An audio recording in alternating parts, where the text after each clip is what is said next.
साल 2022 मकर राशि के लिए कैसा रहेगा। इस वीडियो में हम देखेंगे कि शनि की 7.5 का प्रभाव अभी इस साल कैसा रहेगा। बृहस्पति का अपनी राशि मीन में जाना आपके लिए क्या अच्छी खबर और राहत लेकर आ रहा है और क्या अच्छे उपाय करें कि यह साल हमारे लिए अच्छा रहे। तो हर महीने का राशिफल और पूरे साल के लिए उपायों को सुनने के लिए वीडियो कृपया अंत तक ज़रूर देखिए।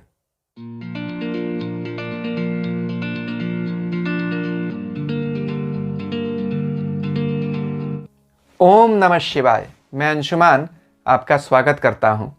साल 2022 हमारे लिए कैसा रहेगा।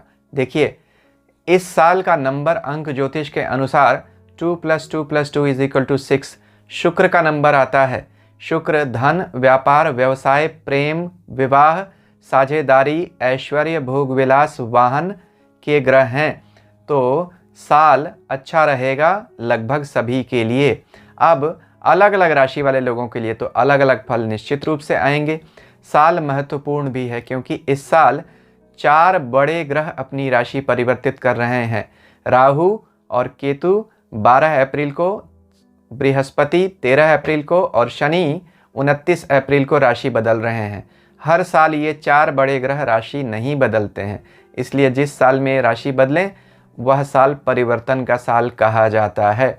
इस वीडियो में मैं आपको बताऊंगा कि इस राशि परिवर्तन का आप पर क्या प्रभाव पड़ेगा, राशिफल क्या रहेगा आपका व्यक्तिगत, सामाजिक, personal, professional life, spiritual life, धन, परिवार, स्वास्थ्य, नौकरी, व्यवसाय की स्थिति कैसी रहेगी, यानी इन शॉर्ट तन मन धन की स्थिति कैसी रहेगी।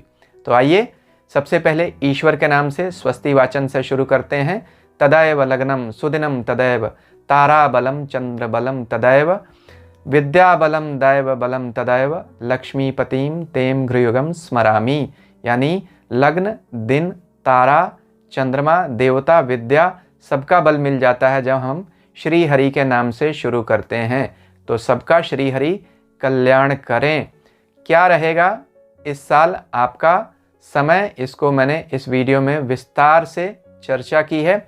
सबसे पहले हम देखेंगे कि किन महीनों में क्या महत्वपूर्ण ग्रह बदलाव कर रहे हैं, फिर देखेंगे कि किन बातों का हमें ध्यान रखना चाहिए, क्या उपाय होंगे, हर महीने में क्या फल आएंगे, उस पर भी चर्चा करते रहेंगे। देखिए, अप्रैल में 4 बड़े ग्रह बदल रहे हैं, गुरु, शनि, राहु, केतु। अब काल अनवरत चलता रहता है, काल कल भी था, कल भी रहेगा, लेकिन ग्रह भी हमेशा बदलते चलते रहते हैं।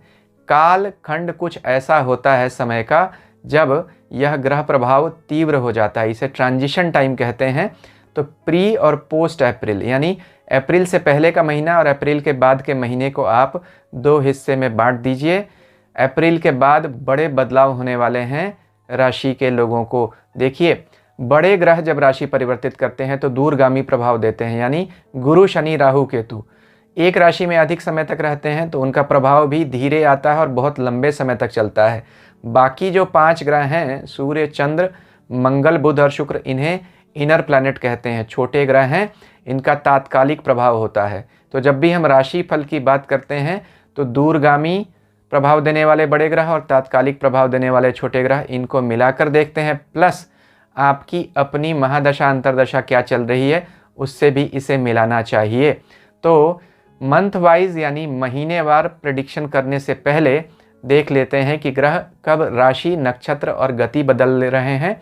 इससे आपको यह समझ में आ जाएगा कि किन महीनों में क्या संभावनाएं होंगी, क्या सावधानियां रखनी पड़ेंगी। इससे आप अपने पूरे वर्ष की रूपरेखा यानी एक्शन पॉइंट्स, प्लानिंग तैयार कर सकते हैं।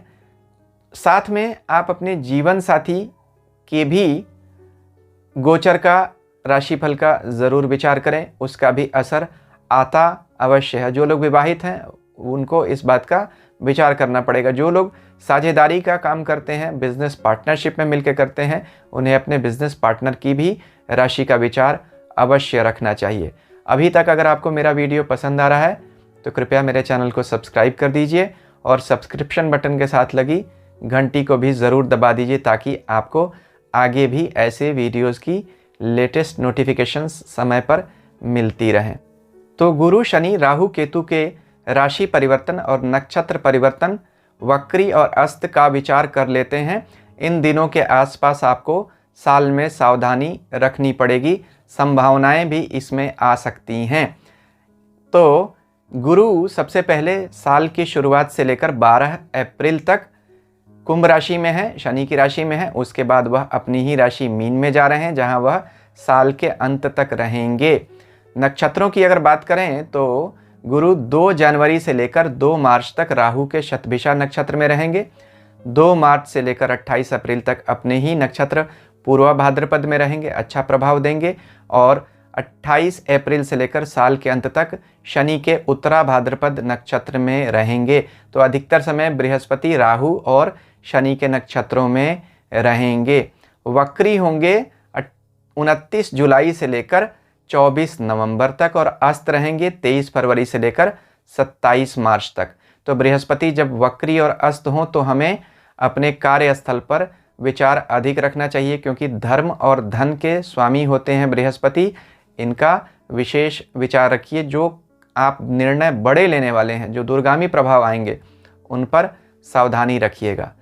अब शनि पर विचार करते हैं। देखिए, शनि साल की शुरुआत से लेकर 28 तारीख तक अपने ही मकर राशि में है। वहाँ 29 अप्रैल को वह कुंभ यानी एक्वेरियस साइन में चले जाएंगे। नक्षत्रों की अगर बात करें तो साल की शुरुआत से लेकर 18 फरवरी तक शनि श्रवण नक्षत्र में है, जो चंद्रमा का नक्षत्र है, मित्र नहीं है। और 18 फरवरी से लेकर साल के अंत तक धनिष्ठा नक्षत्र में है, जो मंगल का नक्षत्र है, वह भी इनके मित्र नहीं है। तो शनि इस साल दोनों अपने शत्रु नक्षत्रों में गोचर करेंगे, लेकिन राशियां उनकी दोनों अपनी स्वयं की रहेंगी। 29 अप्रैल को वह अपनी कुंभ राशि में चले जाएंगे। मकर राशि के शनि धन देते हैं, मेहनत बढ़ा देते हैं, और कुंभ राशि के स्वामी आदमी को स्पिरिचुअल अधिक बना देते हैं, फिलोसॉफिकल अधिक बना देते हैं। वक्री की अगर बात करें तो शनि 5 जून से लेकर 23 अक्टूबर तक वक्री हैं, और अस्त आपके शनि 24 जनवरी से 27 फरवरी तक हैं। तो जब वक्री और अस्त हों तब हमें कोई बड़ा निर्णय नहीं लेना चाहिए, उससे बचना चाहिए। राहु 12 अप्रैल तक वृष राशि में है, अपनी उच्च राशि में, और उसके बाद मेष राशि में साल के अंत तक रहेंगे।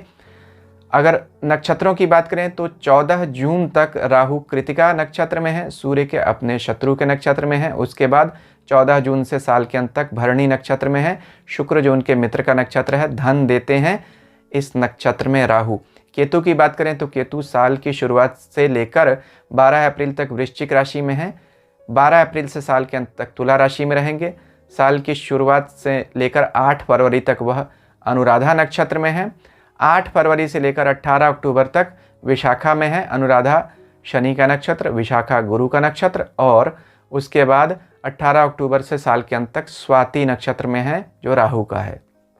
तो केतु ज़्यादातर समय इस साल शनि और राहु के नक्षत्रों में बिताएंगे।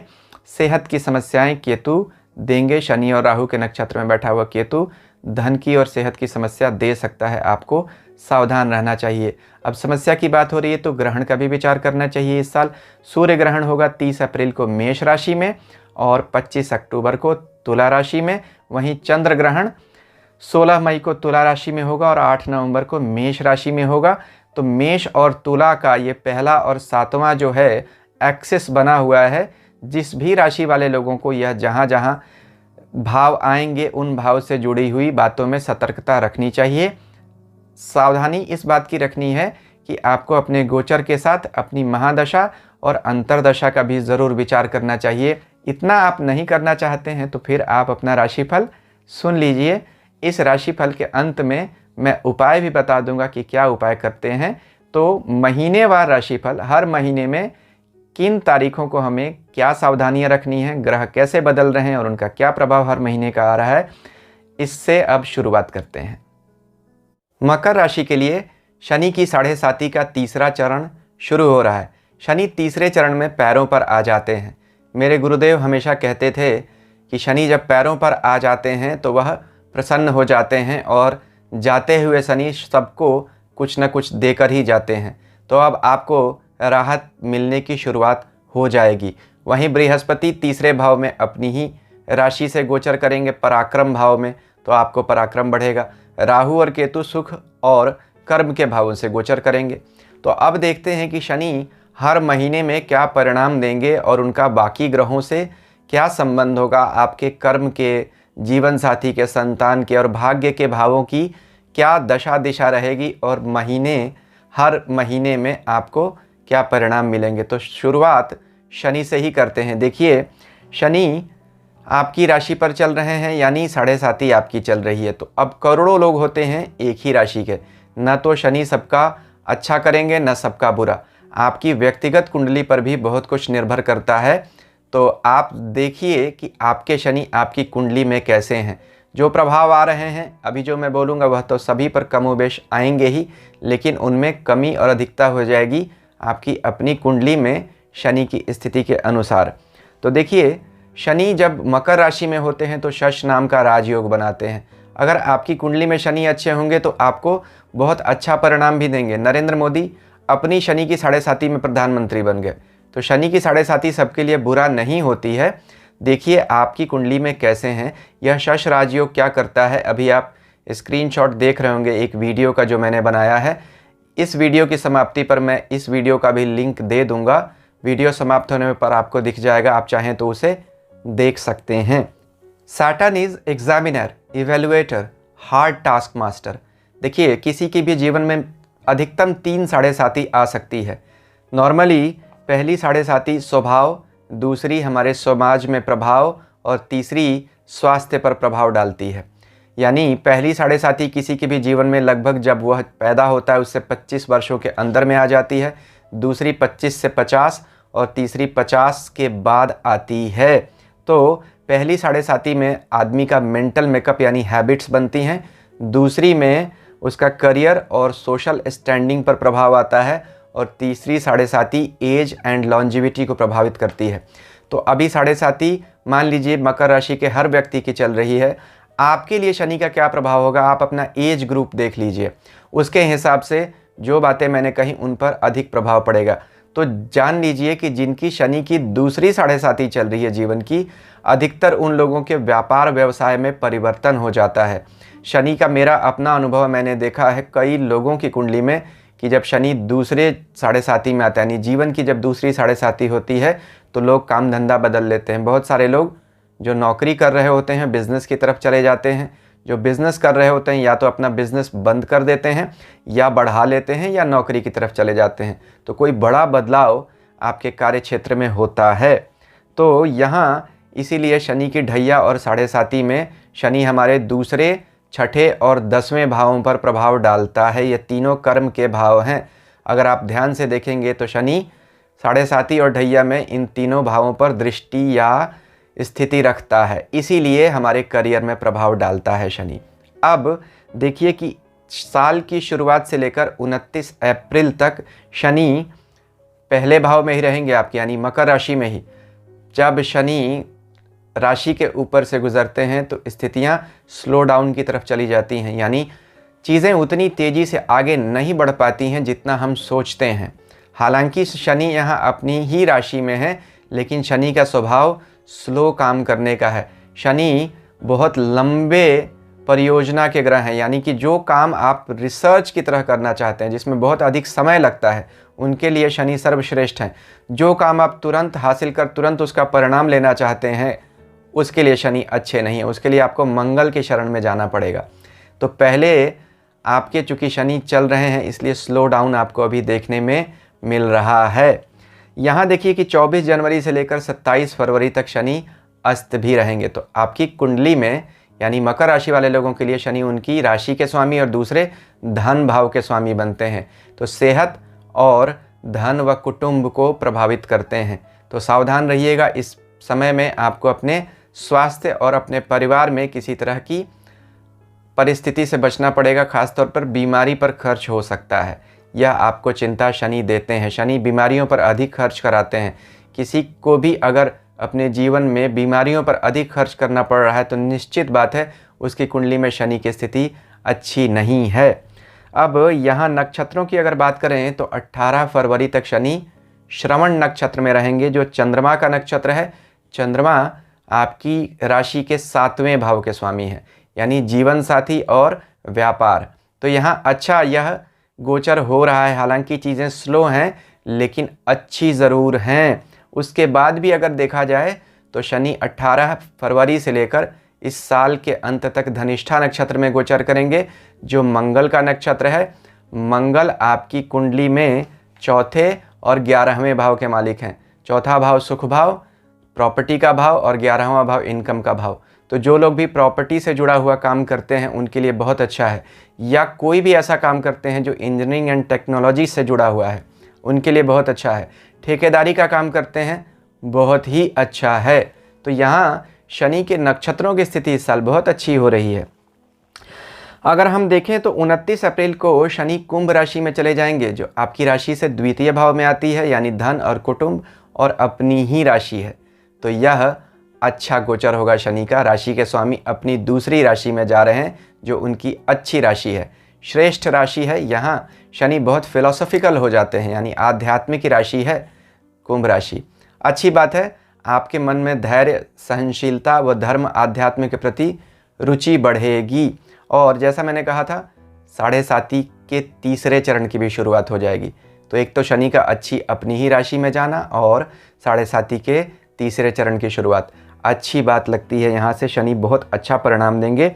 यहाँ से अगर देखिए तो 11वें भाव पर भी शनि की 10वीं दृष्टि रहेगी, यानी इनकम के भाव पे, और वहाँ वृश्चिक राशि आती है जो मंगल की राशि है, और मंगल के ही नक्षत्र में शनि बैठे हुए हैं। तो शनि का संबंध धन से पूरी तरह से यहाँ जुड़ गया। तो यह गोचर आपके लिए धन लाने वाला बनेगा। काम में अचानक आपको उछाल देखने को ज़रूर मिलेगी। इनकम आपकी बढ़ जाएगी जैसे ही शनि 29 अप्रैल को राशि परिवर्तन करेंगे। अगर यहाँ से देखिए तो आपके सोशल कॉन्टैक्ट्स भी बढ़ने वाले हैं। तो जो लोग भी किसी तरह का कॉन्ट्रैक्ट्स का या थर्ड पार्टी का, कमीशन का, इंश्योरेंस का जुड़ा हुआ काम करते हैं उनके लिए बहुत अच्छा है। यहाँ से शनि की तीसरी दृष्टि चौथे भाव में बैठे राहु पर भी होगी। किसी पुरानी प्रॉपर्टी का सेल परचेज़ अगर आप करना चाहते हैं तो बहुत अच्छा। ख़ास तौर पर जो लोग भी प्रॉपर्टी सेल परचेज़, रेंटल्स के काम में जुड़े हुए हैं, बिल्डिंग कंस्ट्रक्शन मटेरियल का अगर किन्हीं का काम है, हार्डवेयर स्टोर है, बेहतरीन समय कहा जा सकता है। इस समय आपको इन कामों में बहुत धन का लाभ होगा। 5 जून से लेकर 23 अक्टूबर तक शनि वक्री हो जाएंगे। सावधान रहना चाहिए। वक्री स्थिति में कोई बहुत बड़े निर्णय लेने से बचना चाहिए। प्लानिंग ज़रूर कर सकते हैं किसी बड़े काम की। 12 जुलाई को वक्री स्थिति में ही शनि मकर राशि में वापस आ जाएंगे और साल के अंत तक वहीं रहेंगे। तो शनि आगे पीछे जा रहे हैं दोनों अपनी ही राशियों में। लेकिन पिछले साल शनि जो मकर राशि में थे, क्या उसका प्रभाव और क्या इस साल जो रहेंगे उसका प्रभाव एक ही होगा? नहीं। पिछले साल बृहस्पति नीच राशि में थे, भले ही वो शनि के साथ थे, लेकिन इस बार बृहस्पति तीसरे भाव में अपनी मीन राशि में है। तो जैसे ही शनि मकर में आएंगे वह तीसरी दृष्टि से मीन राशि को देखेंगे, यानी बृहस्पति को, जो आपके पराक्रम भाव के स्वामी हैं। यहाँ से बृहस्पति चूँकि आपके तीसरे और 12वें यात्राओं के घर के स्वामी हैं और तीसरे भाव से उनकी 7वीं दृष्टि नवे लंबी यात्राओं के घर पर जा रही है। शनि की उन पर दृष्टि आ रही है। तो जो लोग भी विदेश जाना चाहते हैं, विदेश में बस जाना चाहते हैं, नया घर लेना चाहते हैं, ट्रांसफ़र होकर कहीं नई जगह जाना चाहते हैं, उन सब के लिए बहुत अच्छा है। कोई नया काम शुरू करना चाहते हैं तो बेहतरीन समय होगा यह काम की प्लानिंग करने के लिए। तो आप ज़रूर किसी नए काम की तरफ उन्मुख होंगे और अच्छा रहेगा आपके लिए समय। अब बृहस्पति की बात करते हैं, क्योंकि बृहस्पति आपके लिए पराक्रम यानी तीसरे भाव के स्वामी बनते हैं। कम्युनिकेशन, आप कैसे लोगों से विचार विमर्श करते हैं, आपकी इमेज कैसी जाती है, इस पर आपकी कुंडली में बृहस्पति महाराज का अधिकार है। बृहस्पति साल की शुरुआत से लेकर 13 अप्रैल तक कुंभ राशि में बैठे हुए हैं, यानी आपकी राशि से दूसरे। यहाँ से अपनी 5वीं दृष्टि से वह छठे भाव रोग शत्रु को देख रहे हैं, 7वीं से आपके 8वें भाव यानी कि अचानक धन प्राप्ति के, और 9वीं दृष्टि से कर्म स्थान को देख रहे हैं। तो बृहस्पति का गोचर आपको अचानक कुछ नए काम, नए फायदे, नई नौकरी, ख़ास तौर पर जो लोग विदेशों में नौकरी करना चाहते हैं या किसी विदेशी कंपनी में नौकरी के इच्छुक हैं, उन सब के लिए साल की शुरुआत से लेकर 13 अप्रैल तक बृहस्पति अच्छी संभावनाएं दे रहे हैं। यहाँ बृहस्पति का ध्यान रखिएगा कि 23 फरवरी से लेकर 27 मार्च तक अस्त हैं, तो थोड़ा आपको इस समय में हिम्मत में कमी महसूस होगी और कुछ महत्वपूर्ण कार्य आप करने से दूर रहेंगे। तो कोई बड़े जोखिम का काम आप नहीं लें तो अच्छा ही रहेगा इस समय में।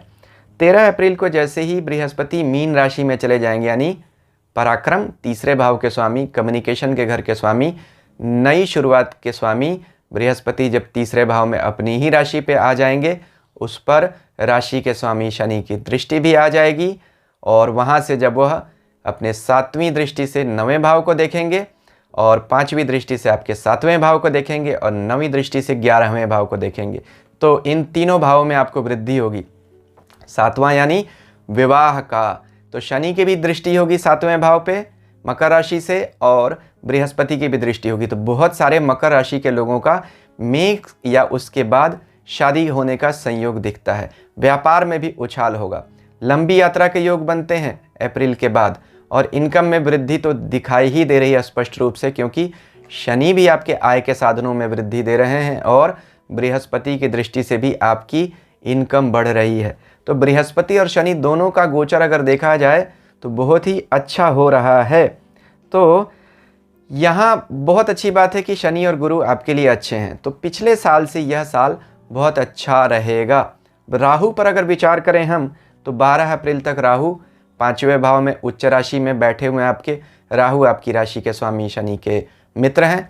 5वें स्पेकुलेशन, संतान, विद्या के घर से बैठकर अच्छा गोचर हो रहा है राहु का। राहु तो उच्च गोचर कर रहे हैं। हाँ, संतान को लेकर कुछ उलझन देते हैं, लेकिन बाकी फाइनेंस के सेक्टर से जुड़े लोग जुड़े हुए हैं, विदेशों से जिनका कुछ काम है, उनके लिए बेहतरीन गोचर है राहु का 12 अप्रैल तक।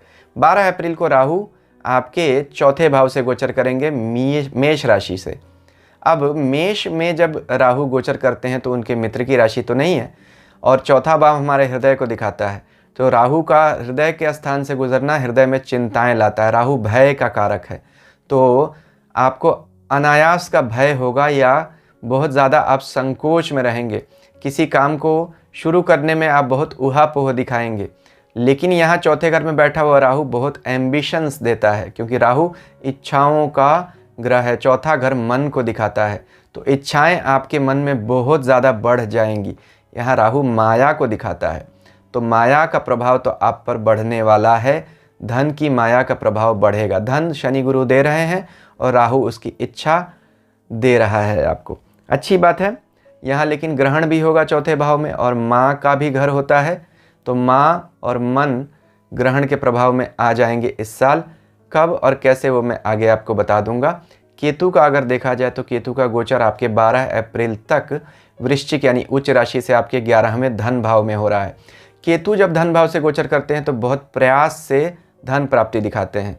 तो चूँकि आपकी 7.5 भी चल रही थी और केतु का प्रभाव भी था 11वें यानी इनकम के घर पे, तो आपको पैसे में स्क्वीज यानी जकड़न महसूस हो रही थी। आय के साधनों में ड्रॉप हुआ था, लेकिन अब केतु 12 अप्रैल तक तो वहीं है। 12 अप्रैल तक लेकिन शनि की स्थिति बेहतर हो रही है और उसके बाद चूँकि केतु 10वें भाव से आपके गोचर करेंगे यानी तुला राशि से, तो इनकम के घर से केतु का प्रभाव हट जाएगा। यहाँ यह अच्छा होगा।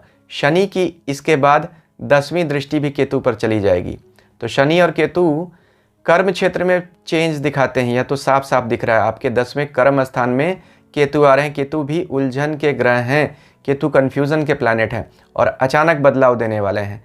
तो जैसा मैंने कहा था, जिन लोगों की भी जीवन की दूसरी 7.5 चल रही है, उनके जीवन में अचानक कार्य क्षेत्र में बदलाव आता हुआ दिख रहा है 12 अप्रैल के बाद। ख़ास तौर पर 12 से 23 जुलाई के बाद का जो समय है, जब शनि भी आ जाएंगे मकर में, उसके बाद तो अगस्त और उसके बाद परिवर्तन दिखा रहे हैं केतु। हाँ, यहाँ पिता और अपने अधिकारी वर्ग को भी 10वां भाव दिखाता है। यहाँ 10वें भाव में ग्रहण हो रहा है, सावधान रहिएगा। आगे बताता हूँ। अगर संतान और कर्म की बात की जाए तो आपकी कुंडली में शुक्र इसके कारक बनते हैं। शुक्र की स्थिति वैसे पूरे साल अच्छी रहेगी लगभग, और राशि स्वामी के मित्र हैं और राशि स्वामी स्वयं मजबूत है, तो इसलिए शुक्र को भी उसका बल प्राप्त होता रहेगा। 6 जनवरी से 11 जनवरी और 24 सितंबर से लेकर 20 नवंबर तक शुक्र की स्थिति अच्छी नहीं रहेगी। तो इन समयों में आपको विशेष सावधानी रखनी पड़ेगी। संतान और कार्य क्षेत्र पर आपको ध्यान रखना पड़ेगा। अगर हम भाग्य की बात करें तो बुध इसके स्वामी बनते हैं। थोड़ा सा एक समय आएगा जब आपको 24 मार्च से लेकर 14 अप्रैल तक जब आपको विशेष सावधान रहना पड़ेगा। भाग्य कुछ आपके साथ खेल कर सकता है, सावधान रहिएगा। किसी नज़दीकी आदमी से आपको तकलीफ़ आ सकती है, लेकिन उसके बाद बुध का गोचर आपके लिए लगभग अच्छा रहेगा। और 21 अगस्त से लेकर 26 अक्टूबर तक तो आपके भाग्य में बड़ी उछाल आपको देखने को मिलेगी। कोई नया काम शुरू हो सकता है, कोई बड़ा पद भी आपको मिल सकता है। अब ग्रहण की बात करते हैं। देखिए, सूर्य ग्रहण, सूर्य आपकी कुंडली में 8वें भाव के स्वामी हैं। अचानक होने वाले नफ़ा नुकसान को दिखाता है। जब यहाँ ग्रहण होगा तो फिर आपको सावधान रहना पड़ेगा। कब और किस क्षेत्र में हमें ग्रहण का प्रभाव मिलेगा? देखिए, 30 अप्रैल को मेष राशि में सूर्य ग्रहण हो रहा है। साल का पहला। मेष राशि 4थे भाव में है। माँ मन को दिखाती है, अधिकारी वर्ग को दिखाती है, सावधान रहने की ज़रूरत रहेगी। 25 अक्टूबर को तुला राशि में हो रहा है, जो आपके 10वें भाव में है। पिता और राज्य वर्ग को दिखाता है 10वां भाव, यानी अधिकारियों को, सरकार को। तो आपको बहुत सावधान रहना पड़ेगा। चंद्र ग्रहण की बात करें तो चंद्रमा आपके 7वें भाव के स्वामी बनते हैं, आपके जीवन साथी और व्यापार के घर के। पहला चंद्र ग्रहण साल का 16 मई को तुला राशि में होगा, जो आपके 10वें भाव में आती है।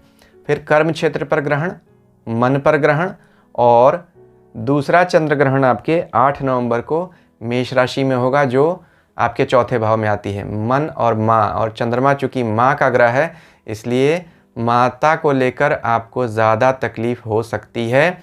भगवान भोलेनाथ की उपासना, क्या उपाय हम करें कि हम पूरे साल अच्छा परिणाम हमें मिले? देखिए, पहला तो 7 मुखी रुद्राक्ष धारण करना चाहिए, यह शनि का रुद्राक्ष है। दूसरा, 7.5 पर मैंने एक अलग से वीडियो बनाया है, जो आप अभी स्क्रीनशॉट देख रहे होंगे अभी अपनी स्क्रीन पर, इसे देख लीजिए। इसमें बहुत मैंने डिटेल में अच्छा उपाय बताया है, जो मुझे एक बहुत श्रेष्ठ महात्मा ने बताया था। उस उपाय को करने से आपको बहुत लाभ होगा।